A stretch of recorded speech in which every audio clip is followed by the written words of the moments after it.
சட்டசபையில் கலவரம் செய்து ஆட்சியை கலைக்க ஸ்டாலின் முயற்சி செய்வதாகவும், திமுக தான் தங்களுக்கு முக்கிய எதிரி என்று அதிமுக தலைமை அலுவலகத்தில் வியாழக்கிழமையன்று செய்தியாளர்களை சந்தித்த டிடிவி தினகரன் தெரிவித்தார்.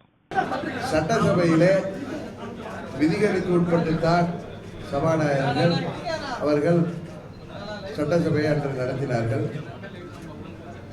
எதிர்க்கட்சி தலைவராகிய திரு ஸ்டாலின் எப்படியாவது